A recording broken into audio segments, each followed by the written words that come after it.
Em maio de 2013, vizinhos de Ariel Castro, um residente da Avenida Seymour, número 2207, em Cleveland, Ohio, estavam passando pela casa quando ouviram alguém gritando e implorando por ajuda. Assustados, eles viram uma mulher parada na porta de tela da casa e rapidamente quebraram a parte inferior, permitindo que ela e sua filha de 6 anos escapassem. Ela lhes disse que se chamava Amanda Berry. Ela havia desaparecido em 2003, um dia antes de completar 17 anos, e desde então foi mantida em cativeiro por Castro. E ainda mais chocante, ela não estava sozinha. 2 mulheres permaneciam presas no porão. Os vizinhos ficaram chocados ao descobrir que Castro, um homem aparentemente normal, porém reservado, era o responsável pelo sequestro e abuso de 3 mulheres, sendo 2 delas adolescentes quando foram levadas. No entanto, à medida que o caso progredia, perguntas persistiam. Quem era Ariel Castro e o que o transformou no monstro que ele se tornou? Neste documentário, pretendemos esclarecer estas e outras questões, enquanto exploramos a mente distorcida de Ariel Castro.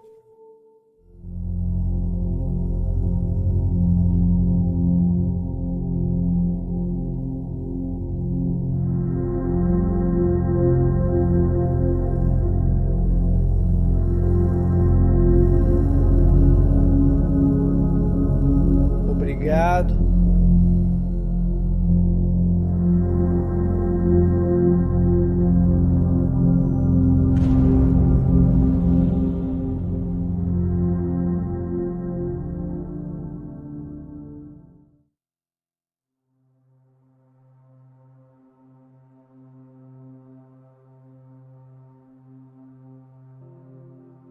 Ariel Castro nasceu em 10 de julho de 1960, em Dewey, Yauco, Porto Rico. Ele era o terceiro de 4 filhos, tendo uma irmã mais velha, um irmão mais velho chamado O'Neill e um irmão mais novo chamado Pedro. A vida em Dewey era difícil. Quase 50% dos residentes viviam abaixo da linha da pobreza e a família Castro não era diferente. As crianças cresceram imitando seus heróis americanos, geralmente astros do esporte, mas o principal talento e interesse de Castro era a música. Embora ele gostasse de percussão, sonhava em possuir um dia uma grande guitarra brilhante. Em sua escola estadual porto-riquenha, ele não se interessava pela academia e era um aluno medíocre. A infância de Castro permaneceu bastante normal até ele ter 10 anos, que foi quando seus pais se separaram. Em 1954, seu pai, que assim como seu irmão mais novo, também se chamava Pedro, partiu para a América, onde se estabeleceu em Cleveland, Ohio, e abriu um lote de carros usados. Pedro não abandonou totalmente sua esposa, Lillian, e seus filhos. Ocasionalmente, ele retornava a Porto Rico para visitar, mas infelizmente nunca era uma reunião feliz. Uma combinação de alcoolismo, pobreza e violência doméstica levou Lillian a decidir que ela também precisava de um novo começo. Ela buscava uma vida melhor para seus filhos e decidiu deixar o marido de vez, mudando-se para a América. Ela esperava que ali não repetissem os erros do pai. Pedro, em sua juventude, havia perdido seu braço para um facão quando lutou com gangsters locais, e ela temia que se seus filhos permanecessem em Dewey, eles seguiriam seus passos. Pedro e Lillian continuaram em contato após a mudança, mas Pedro não continuou a ser um pai para seus filhos. Até hoje, uma separação de casal é vista como um ato vergonhoso, com alguns parentes de Castro sugerindo que é isso que o levou a se tornar um homem violento e abusivo na idade adulta. Um amigo da família declarou que isso pode ter estragado Ariel. Quando você é louco, precisa de uma desculpa. Apesar de rumores sobre bebida, Pedro era um bom pai para Ariel antes da separação. O primo de Castro concordou com a declaração. A maioria de nós aqui é boa. Uma pessoa não envergonha uma família inteira. Não vamos permitir isso, mas eu gostaria que pudéssemos dizer que não éramos primos. Não me sinto confortável sendo associado a ele. Somos boas pessoas mesmo que ele seja mau. Não sabemos que tipo de demônio interior o levou a fazer o que fez. Um demônio interior o fez perder a razão. Até hoje, os parentes de Castro acham difícil entender o que aconteceu. Uma das irmãs de Lillian declarou: "Meu pai quer enfatizar que Lillian não criou Ariel desta maneira." Ela recordou que Castro era uma criança normal e que, já adulto, eles falavam ao telefone ocasionalmente. Ele sempre dizia que sentia sua falta e perguntava quando ela o visitaria. Ela falou com ele pela última vez cerca de 18 meses antes de suas más ações virem à luz, e ela notou que ele parecia normal e feliz. Nada parecia estranho. No entanto, um primo declarou: "A única bandeira vermelha para Lili e Castro, a única, é que Ariel nunca a convidou para sua casa. Era estranho para alguém tão próximo de sua mãe. Em vez disso, ele sempre jantava na casa dela, ou pedia para ela deixar refeições caseiras em sua varanda. Ela pensava que ele era um acumulador, sem ter ideia do que realmente acontecia por dentro." Castro, por sua vez, sempre afirmou que era rotineiramente abusado sexualmente por seu tio quando era criança. Embora os biógrafos concordem que havia abuso doméstico dentro da família, não está claro se o abuso sexual era algo que Castro ou seus irmãos sofreram.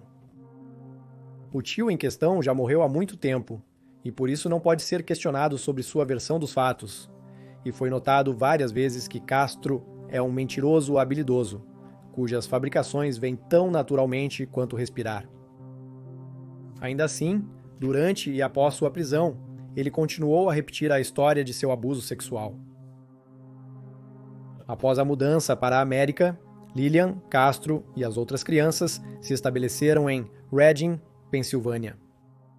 A família já tinha parentes morando lá, consistindo na mãe de Lillian e 2 irmãs. Castro teve dificuldades para se adaptar à vida nos Estados Unidos da América. Ele era frequentemente alvo de bullying na escola, o que o fazia chegar em casa chorando. Por todas as contas, ele tinha um bom relacionamento com sua mãe, que notou que ele era quieto e introvertido durante sua juventude. A família morou em Reading entre 1970 e 1971, e um vizinho recordou que as crianças da rua brincavam juntas diariamente após a escola. Outro lembrou que Lillian era uma mulher de família forte, afirmando: "Deve ter havido um motivo muito bom para ela desfazer o lar e ir até a América." O boato por aqui era que Pedro ficava um pouco solto com os punhos quando estava fugindo, e aparentemente ele estava fugindo muito. Mesmo morando em Cleveland, Lillian trazia as crianças anualmente, mantendo os laços com a família Rodrigues, visitando todos os sobrinhos e sobrinhas. Ela é uma boa mulher, às vezes ficava por meses seguidos. Em 1974, a família se mudou novamente, desta vez se estabelecendo em Cleveland, onde Pedro e vários outros parentes residiam. A família Castro era muito focada em estabelecer seus próprios negócios. Em Cleveland, existia um lote de carros usados do Pedro, uma mercearia fundada no início dos anos 50 por Julian Castro, uma loja de discos estabelecida por um tio de Ariel nos anos 70 e uma loja de ferragens do seu primo. Júlio Castro era conhecido na região por sua grande generosidade. Ele dava crédito na loja para aqueles com pouco dinheiro, ajudava a pagar o aluguel de seus companheiros hispânicos que lutavam para sobreviver, e é descrito como tendo ajudado mais famílias hispânicas do que todo o Departamento de Bem-Estar Social. Castro se formou na Lincoln West High School em 1979, aos 18 anos, mas suas perspectivas de emprego pareciam sombrias devido às poucas qualificações acadêmicas obtidas. Relatos apontam que ele teve melhor desempenho no ensino médio, destacando-se em matemática e música, porém é descrito como preguiçoso e facilmente satisfeito. Apesar de sua mãe perceber a queda nas notas, ela não quis aplicar punições. Castro e seus irmãos tentaram iniciar vários negócios, usando empréstimos de familiares, mas nenhum se mostrou bem-sucedido. Depois, ele trabalhou como caixa de supermercado e operador de prensa de perfuração na Lesner Products. Em 1984, seu pai faleceu, deixando-o com $11.000. Com o dinheiro extra, Castro voltou-se para sua verdadeira paixão, a música. Ele era tão talentoso que se tornou um dos 3 melhores baixistas latinos da cidade. Ele tocava em bares e clubes hispânicos, ganhando um pouco mais de dinheiro, além de seu trabalho braçal.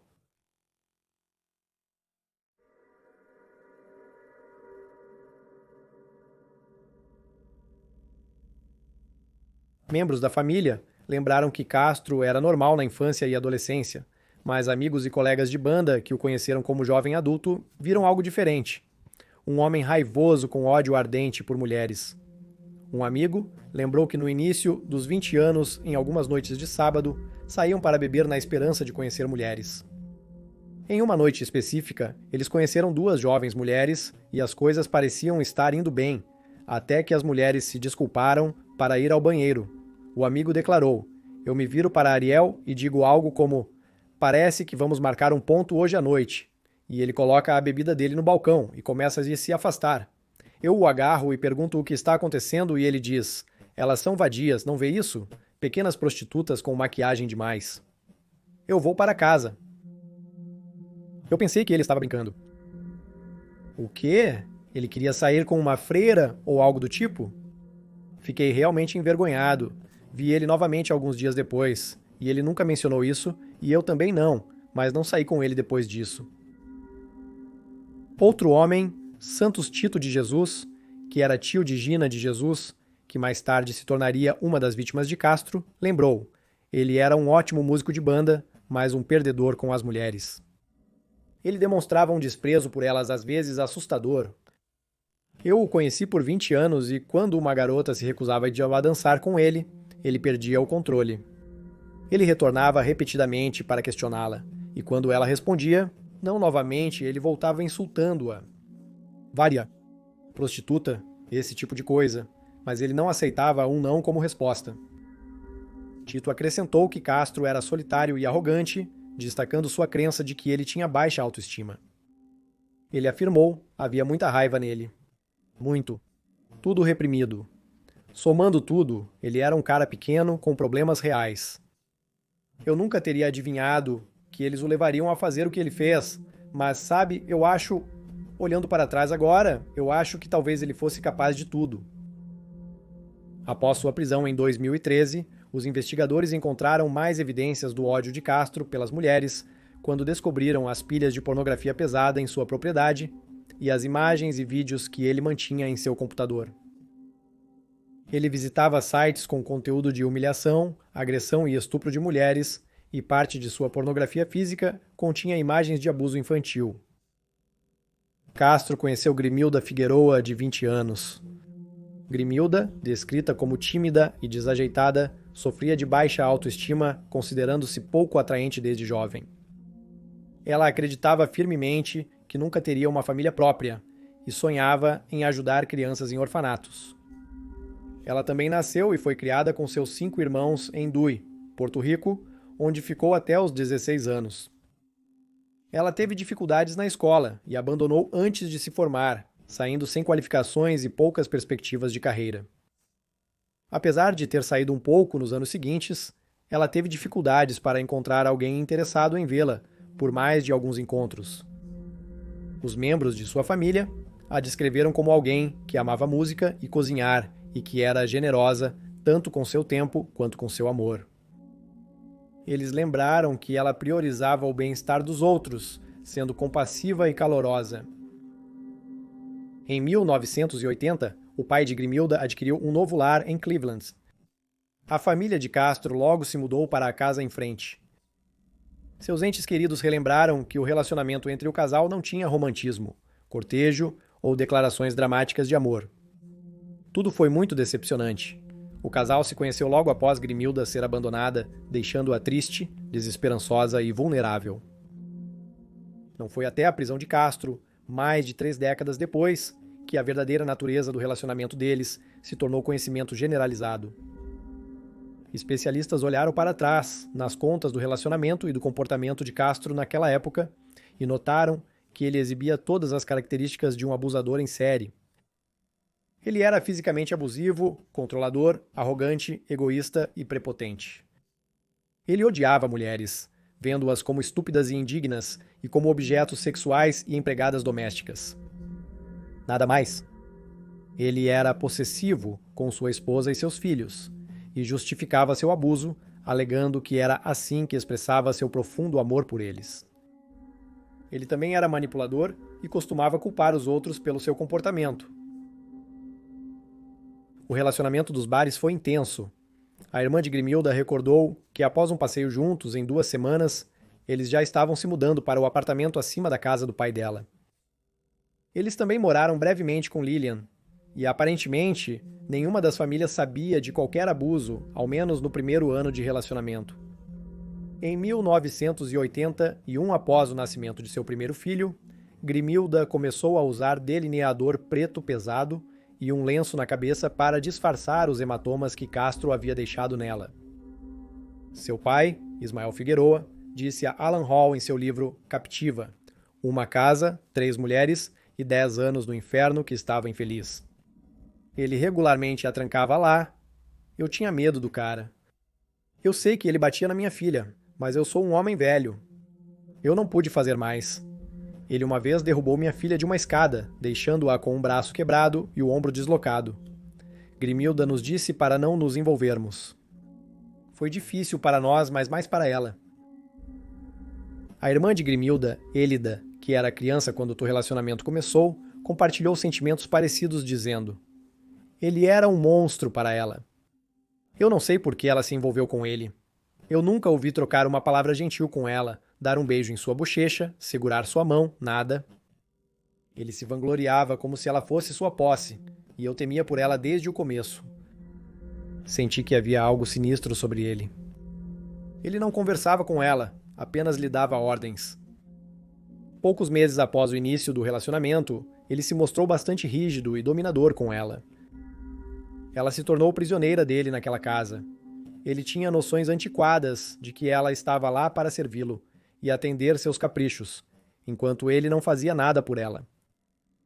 Castro controlava tanto sua esposa que escolhia suas roupas, frequentemente fazendo-a usar peças antiquadas e sem graça até os tornozelos para que outras mulheres não a confundissem com uma prostituta. Ele também controlava quem Grimilda via, o que ela assistia na televisão, quando ela podia sair de casa, onde fazer compras e o que comprar. Elida disse que às vezes ele fingia sair, mas esperava no andar de baixo. Se ele ouvisse a porta do apartamento dele se abrindo, voltaria correndo para as escadas para bater nela.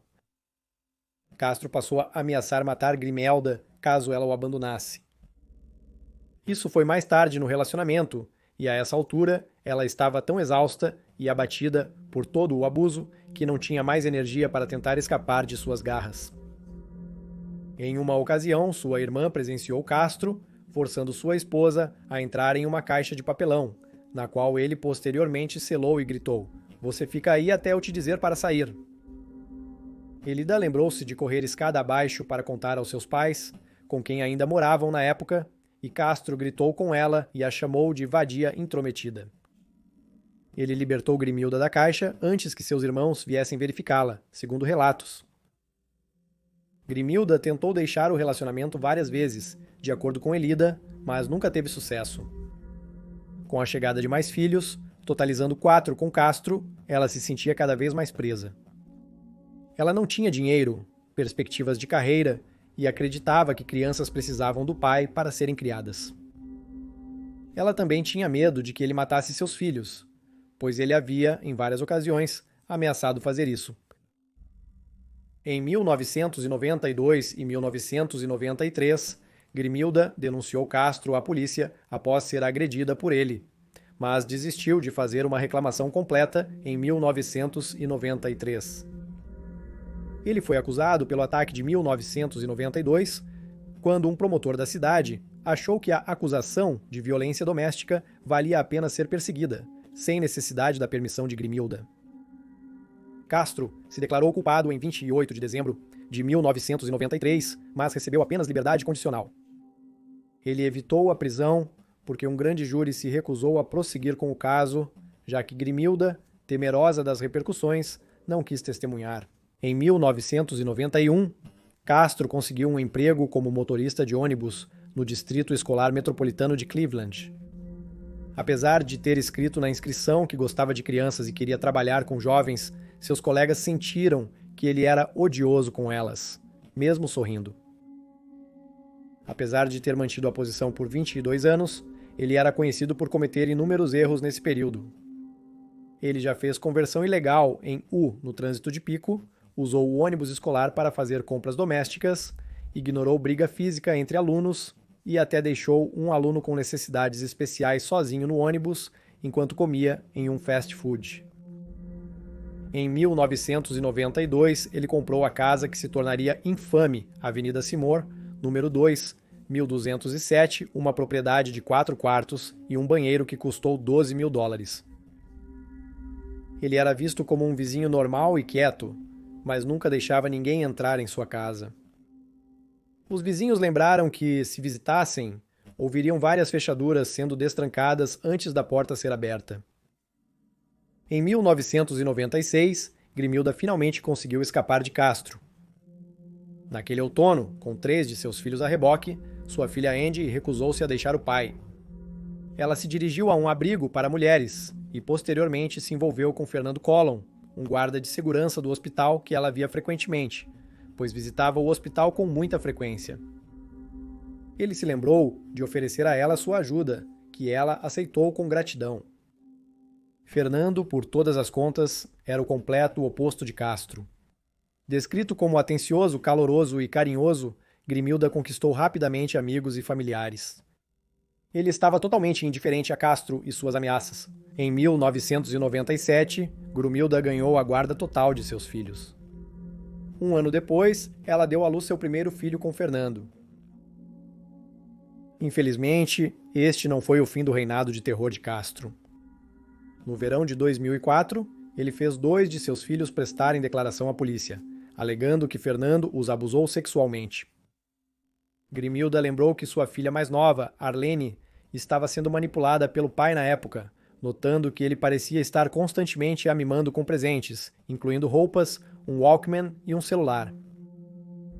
Ele também prometeu comprar um veículo utilitário esportivo para sua filha Emily. Em novembro daquele ano, Bernardo foi indiciado por 28 acusações de estupro, sequestro e abuso sexual. Grimilda relatou à polícia que Castro a confrontou fora da delegacia, afirmando que compraria um carro novo para ela caso concordasse com as denúncias. Em 2005, Grimelda recebeu uma ordem de proteção temporária que instruía Castro a se manter longe dela e de seus 4 filhos. Também o proibiu de possuir uma arma mortal, consumir drogas ou beber álcool. Ela buscou essa ordem de proteção porque por meses Castro a ameaçava.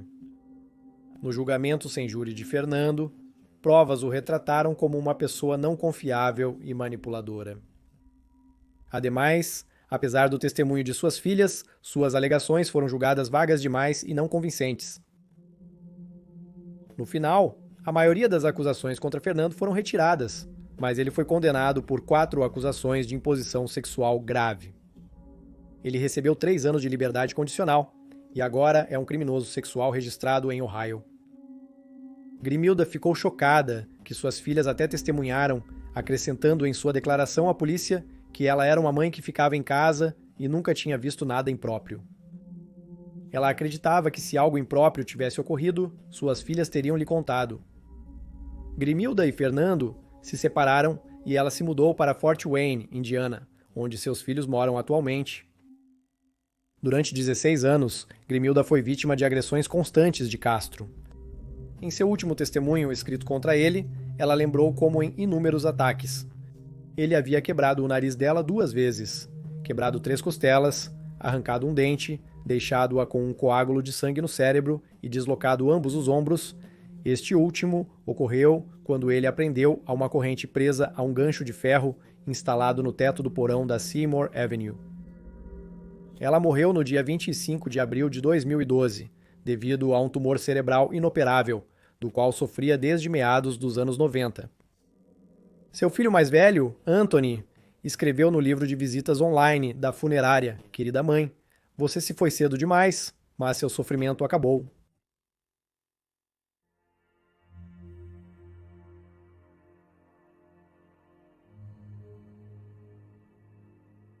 No dia 22 de agosto de 2002, Michelle Knight, de 21 anos, estava a caminho de uma reunião com uma assistente social para discutir sobre seu filho, Joey, quando foi abordada por um homem em um Toyota. Esse homem era Ariel Castro. Ela conhecia sua filha mais velha. Quando ele ofereceu carona, dizendo que precisava parar em casa, Michelle aceitou.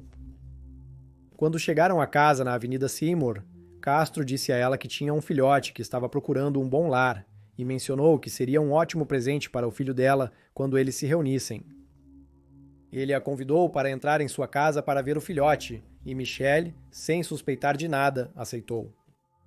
Mas ao entrar pela porta dos fundos, logo percebeu que não havia filhote algum. Michelle não teve uma infância fácil. Mais tarde, falando com a ABC, ela lembrou que odiava a vida em casa. Nós não tínhamos um sofá para sentar, não tínhamos um fogão. Para ter uma refeição quente, eu precisava cozinhar em um aquecedor de ambiente. Leva 4 horas para cozinhar um cachorro quente. Ela passou a maior parte de sua juventude cuidando de seus irmãos mais novos, como substituta de sua mãe, e descreveu sua vida como traumática depois de sofrer abuso sexual e emocional. Cheguei ao ponto em que disse: estou mais seguro nas ruas do que morando na minha própria casa. Então eu basicamente fugi. Aos 14 anos ela fugiu. 4 anos depois, de volta à casa e à escola, ela engravidou. Ela teve seu filho aos 18 anos. Mas Joey foi tirado dela pouco tempo depois, quando o namorado abusivo de sua mãe, embriagado, fraturou o joelho do jovem menino. Ela estava quase torcida a caminho para tentar recuperar a custódia do filho que amava desesperadamente quando foi alvo de Castro. As autoridades reconheceram que recursos limitados foram usados na busca por Michelle, de 21 anos, em parte porque ela era adulta e em parte, embora isso não tenha sido dito, provavelmente devido às suas circunstâncias no momento do seu desaparecimento. A família acreditava que ela havia fugido devido à batalha de custódia em andamento, enquanto os investigadores removeram seu nome do banco de dados do Centro Nacional de Informações sobre Crimes após seu desaparecimento. Surpreendentemente, durante boa parte do cativeiro solitário de Michelle, Castro tinha uma namorada. Ela supostamente disse aos promotores que o relacionamento deles era normal e que ele havia terminado com ela porque tinha muitos outros compromissos. Notavelmente, Castro disse isso a ela pouco antes do sequestro. Sua próxima vítima. Em 21 de abril de 2003, apenas um dia antes de seu 17º aniversário, Amanda Marie Berry desapareceu. Ela foi ouvida pela última vez por volta das 20 horas, quando avisou a irmã que pegava carona para a casa do trabalho. Amanda também aceitou uma carona de Castro, pois conhecia uma de suas filhas e estava completamente inconsciente do que a esperava quando ele parou em sua casa e a atraiu para dentro, da mesma forma que ele havia feito com Michelle Knight. Mas desta vez, ele alegou que sua amiga, Andy, filha de Castro, estava dentro e queria vê-la. Uma semana após seu desaparecimento, um desconhecido usou seu celular para ligar para sua mãe e dizer: "Eu tenho a Amanda. Ela está bem e logo voltará para casa." O chamador foi descrito como tendo entre 18 e 30 anos, e quando sua mãe pediu para falar com ela, eles desligaram. Castro disse mais tarde aos investigadores: "Acho que eu disse algo, que eu tenho uma filha, e que ela está bem, e que ela é minha esposa agora." Algo assim, provavelmente não as palavras exatas. Os primeiros anos de vida de Amanda foram bastante turbulentos. O pai dela era fisicamente abusivo, e passou muito tempo entrando e saindo da prisão durante a vida dela. Ainda assim, ela teve uma infância mais estável quando entrou na escola, e à medida que envelhecia, desenvolveu um interesse por moda e se tornou fã de Eminem. O desaparecimento dela não foi associado ao de Michelle, pois esta era considerada uma fugitiva. Em 2004, o caso de Amanda foi destaque no programa Os Mais Procurados da América. Nesse momento, a terceira vítima de Castro, Dina de Jesus, estava desaparecida, e os 2 casos foram ligados pelas autoridades. As duas também foram perfiladas no show de Oprah Winfrey e no show de Montel Williams, onde uma autoproclamada psíquica afirmou que Amanda estava morta e na água. Isso perturbou muito a mãe de Amanda, que retirou as fotos de sua filha e posteriormente deu seu computador. Apesar de continuar procurando por Amanda, ela morreu tragicamente em 2006, 7 anos antes de sua filha ser encontrada. Em 2 de abril de 2004, Georgina Lynn Dina de Jesus desapareceu. Ela tinha apenas 14 anos e era a melhor amiga da filha de Castro, Arlene. Ela foi vista pela última vez em um orelhão por volta das 3 da tarde, quando Arlene ligou para sua mãe e perguntou se poderia ir à casa de Dina. Mas Grimilda não permitiu, então as amigas se separaram.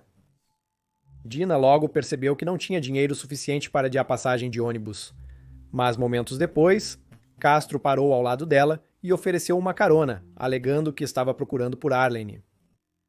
Ele disse que a levaria para casa, mas antes precisava passar em sua residência. Um ano após o desaparecimento de Dina, o FBI divulgou um esboço e descrição de um suspeito masculino.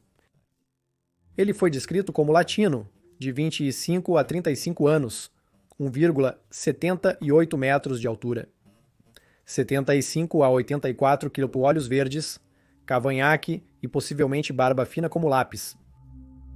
Castro tinha 1,70 m de altura, pesava 81 quilos e tinha olhos castanhos e um cavanhaque.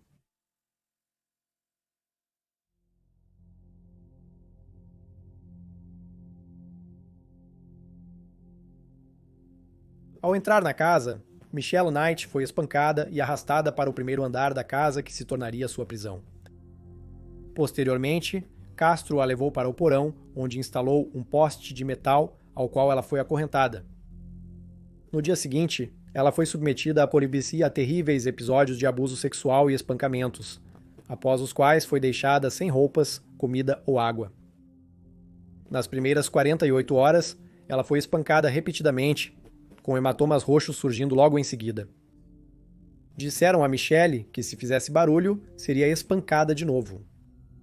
Castro apagava as luzes sempre que a deixava, então ela nunca sabia que horas eram. Por fim, deram a ela uma garrafa de água e um balde para usar como banheiro. Ele levava comida para ela em sacolas de fast food. Amanda Berry descreveria mais tarde que conseguia se desligar dos momentos em que era espancada ou sexualmente agredida, mas a mente de Michelle não conseguia fazer isso. Ela estava sujeita a um ciclo de chorar porque era espancada e ser espancada porque chorava. Ela foi finalmente agredida tão brutalmente e tão frequentemente que ficou com o maxilar deformado e danos à sua audição. Michelle engravidou pela primeira vez em 2006. Durante seu cativeiro, ela sofreu inúmeras agressões pesadas, que Castro realizava apenas para terminar uma gravidez, já que ele nunca usava proteção. Um investigador do caso descreveu Michelle como o saco de pancadas que suportava a maior parte da fúria dele. Ela era, em sua mente, sua prostituta maleável, intelectual e moralmente muito abaixo do sal em sua mesa. Ela era uma garota de conforto, que estava lá para atender exclusivamente às suas necessidades sexuais. Quando ela engravidou, ele não pôde permitir que chegasse a termo.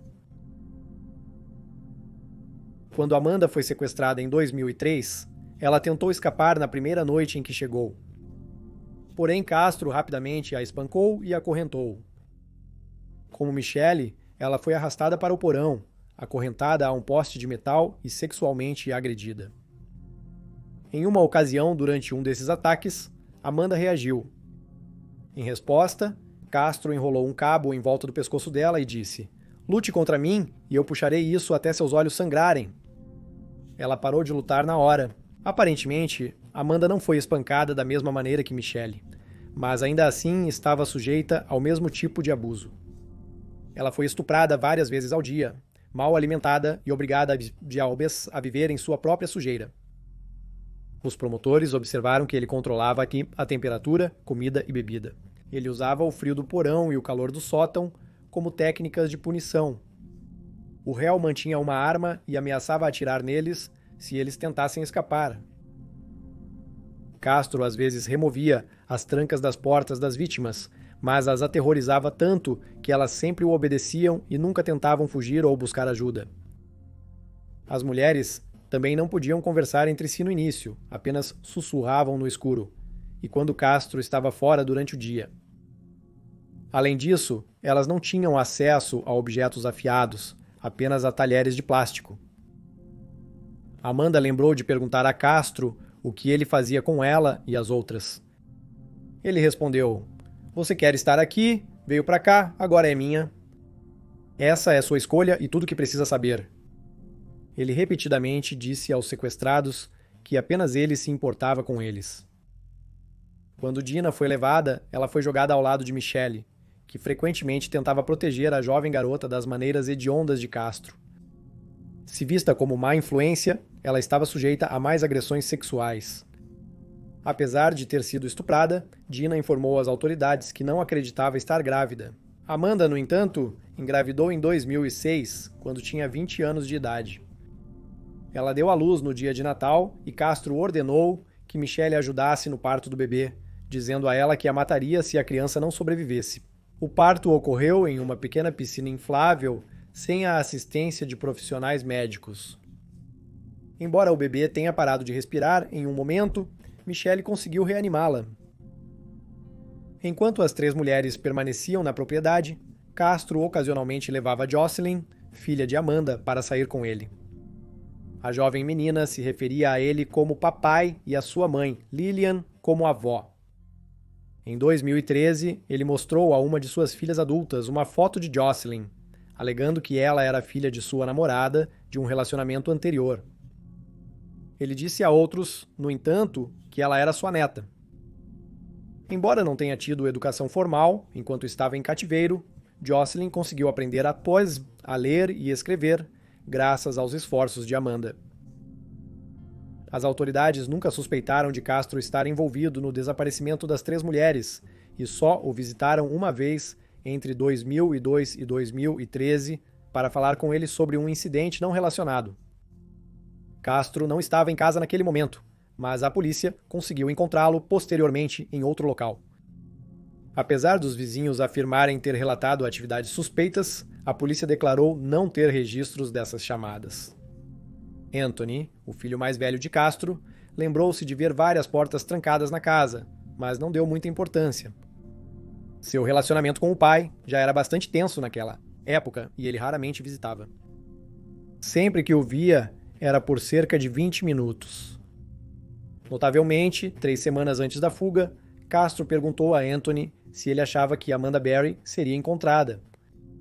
Quando Anthony disse que ela provavelmente estava morta, seu pai respondeu: "Sério? Você acha isso?"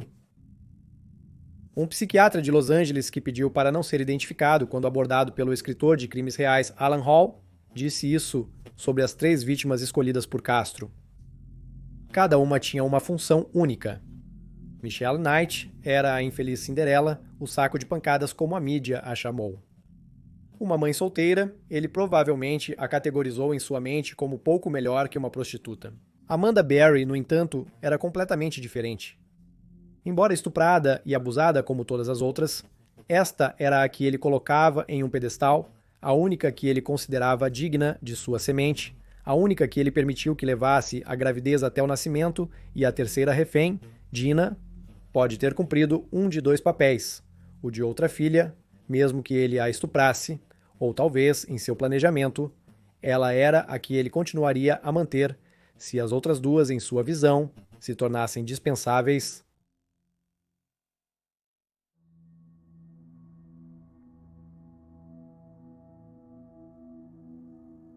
Em 6 de maio de 2013, Amanda Berry conseguiu se libertar do controle de Castro.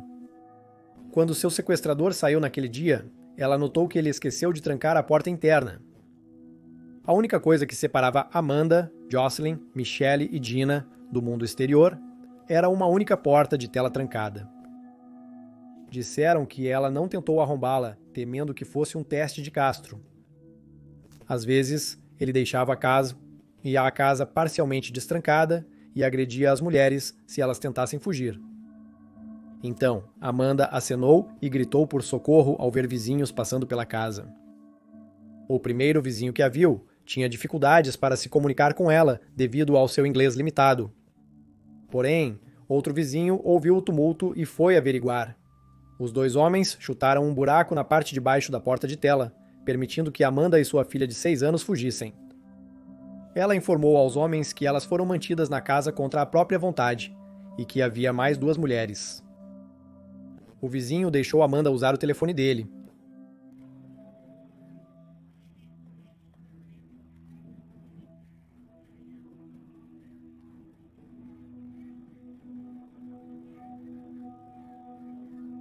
Os oficiais foram prontamente à residência de Castro, adentrando-a e se identificando.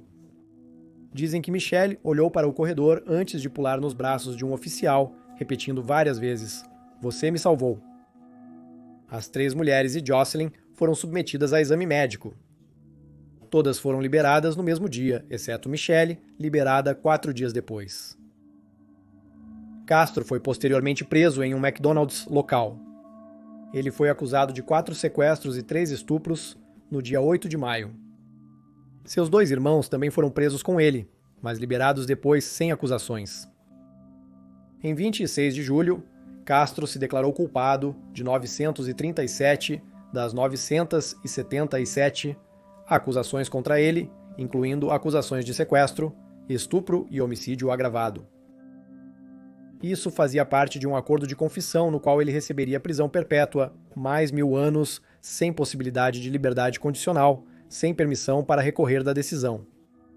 Em sua audiência de sentença, ele foi multado em mais $100 mil e perdeu seus bens, incluindo sua propriedade na Seymour Avenue. O acordo de confissão o permitiu evitar a pena de morte.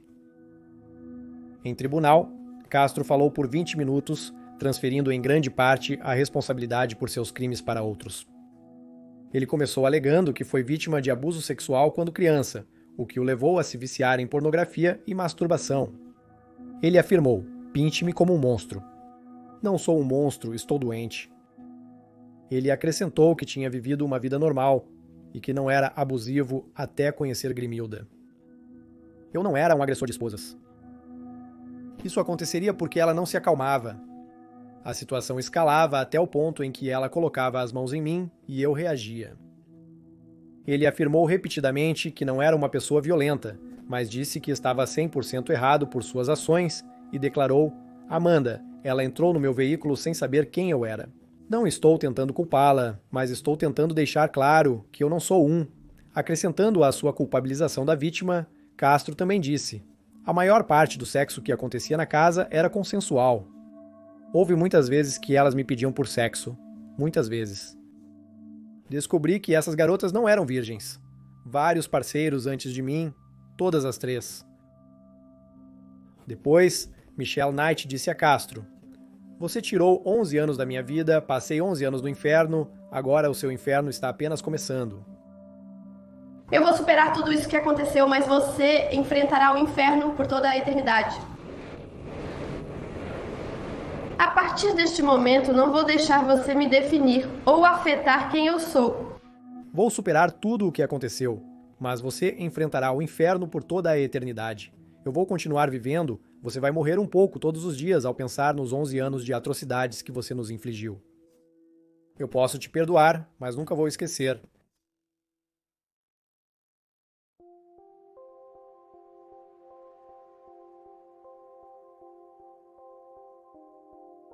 Em 7 de agosto de 2013, o número 2207 da Avenida Seymour foi demolido. Menos de um mês depois, na noite de 3 de setembro, Ariel Castro foi encontrado pendurado em um lençol em sua cela de detenção no Centro de Recepção Correcional em Orient, Ohio. Ele tinha 53 anos quando morreu, apenas um mês após ser sentenciado. Sua morte foi considerada suicídio. Em seu livro sobre Castro, Alan Hall comparou o sequestrador a Joseph Fritzl, um dos criminosos mais monstruosos do mundo, que manteve a própria filha presa no porão por décadas, submetendo-a a abusos sexuais e físicos. Ambos os homens, observou Hall, viam as mulheres como objetos a serem usados por seres dominantes como eles, que sabem o que é melhor e o que as mulheres realmente querem, não o que dizem querer. Segundo especialistas, a motivação dos 2 homens foi o poder. Sequestrar e controlar alguém por um longo período exerce uma influência inimaginavelmente poderosa sobre a vítima. Mas isso é algo que esses homens, quase sempre homens, anseiam. Castro parece se encaixar nesse perfil. A psicóloga clínica e forense Patricia Saunders acrescentou que, se Castro sofreu abuso sexual na infância, seu comportamento seria uma forma de sentir domínio sobre uma situação. Castro desejava domínio completo sobre as 3 garotas. É a identificação de um agressor.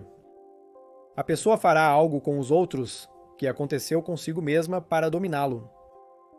Ela também notou que o divórcio dos pais pode ter impactado suas escolhas de vida, dizendo que as crianças são muito afetadas pela separação. Eles se sentem não apenas abandonados, mas despojados de tudo. Castro tirou tudo dessas meninas em troca. Parece que esse homem é um psicopata. Ele era incapaz de sentir empatia. O homem não tem consciência, apesar de saber que o que estava fazendo era errado, o que é a marca clássica de um psicopata. Apesar do resultado provavelmente decepcionante para as sobreviventes das ações malignas de Castro, todas as 3 mulheres permaneceram positivas nos anos desde o resgate. Michelle Knight mudou legalmente seu nome para Lily Rose Lee e em 2016 se casou.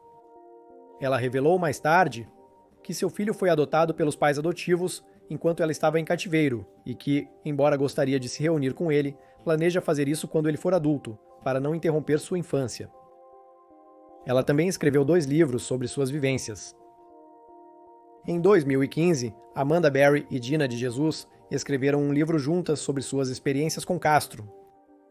O texto documenta não apenas a dor e o sofrimento enfrentados, mas também os momentos de alegria e normalidade que compartilharam. Castro lembra que, enquanto ele trabalhava, elas dançavam e assistiam ao Diários de um Vampiro. Amanda afirmou que assistiríamos ao programa e depois conversaríamos por 2 horas sobre o que acontecerá na próxima semana. Dina disse que quando Castro chegava em casa, ele subia as escadas e arruinava o dia de todos. Após 2 anos, Amanda iniciou um segmento diário de notícias na Fox 8 de Cleveland, focado em pessoas desaparecidas no nordeste de Ohio. Ela expressou a esperança de que possam exibir os rostos e nomes das pessoas desaparecidas, para que as pessoas os observem repetidamente. Pequenos detalhes fazem uma grande diferença. Ela disse que sua filha tem prosperado nos últimos anos. Em 2018, Dina então começou o Centro de Família de Cleveland, sem fins lucrativos, para crianças e adultos desaparecidos, que visa ajudar famílias cujos entes queridos desapareceram. Em 2022, a organização sem fins lucrativos ajudou 58 famílias. Dina e sua família agora viajam pelo país educando as forças da lei sobre como lidar com famílias de desaparecidos. Tanto Amanda quanto Dina receberam diplomas honorários da escola secundária John Marshall em 2015. Essas mulheres, que enfrentaram o inferno, estão decididas a não se deixarem transformar em monstros por essa experiência. Elas estão decididas a melhorar o mundo um passo por vez. Lily, anteriormente Michelle, disse a WK-C: "Hoje eu amo tudo na minha vida, o bom e o ruim, porque a vida é um punhado de coisas boas e ruins. Mas é como você segue em frente.